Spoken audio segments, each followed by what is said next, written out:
Bonjour à tous, avec l'aide de Dieu, la Yom Yom du 24 Tishri. Lorsque la Yom Yom a été écrit en 5704, c'était un Shabbat.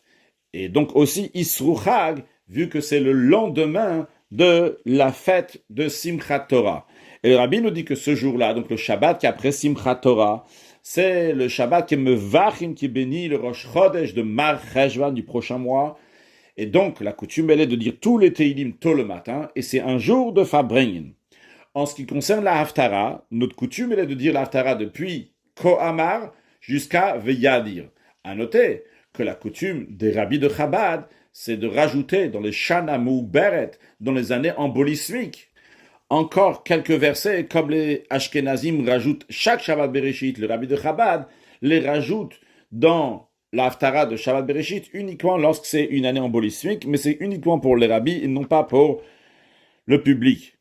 Après, le rabbi nous ramène plusieurs extraits des lettres du rabbi précédent, qui nous dit que un Fabringen, une réunion chassidique en public en général, et particulièrement le Shabbat, ou à la sortie de Shabbat particulièrement, c'est une des bases dans les voies des chassidim et des voies de la chassidoute. Et c'est une porte, une entrée pour la mitzvah fondamentale de Avat Israël, de l'amour du prochain. Donc ça, c'est la première chose que le rabbi précédent nous dit. C'est une base fondamentale. Le Fabringen, une réunion chassidique, c'est très très important. Ça donne de la vitalité, de l'énergie, ça renforce le judaïsme, ça renforce les bons traits de caractère, ça renforce les moments fixés pour l'étude de la Torah en public. Donc c'est très important.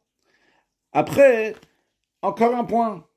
Dans la majorité de ces réunions chassidiques, ceux qui prennent la parole, ils engagent les participants à améliorer leur comportement, à améliorer leur pratique, à garder très scrupuleusement le temps de l'étude de la chassidoute et à lier l'objet de cette étude avec l'application pratique, ça ne va pas rester juste en théorie.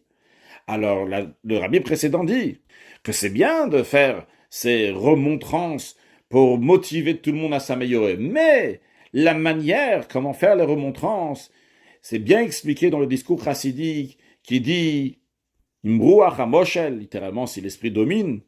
Ce Mahamar qui se trouve dans le 30e fascicule des discours chassidiques du rabbi Yosef Yitzhak, du rabbi précédent. Et le rabbi précédent dit qu'il serait bon que chaque chassid l'étudie et il l'introduise profondément dans son cœur. Mais encore un point, le rabbi précédent dit.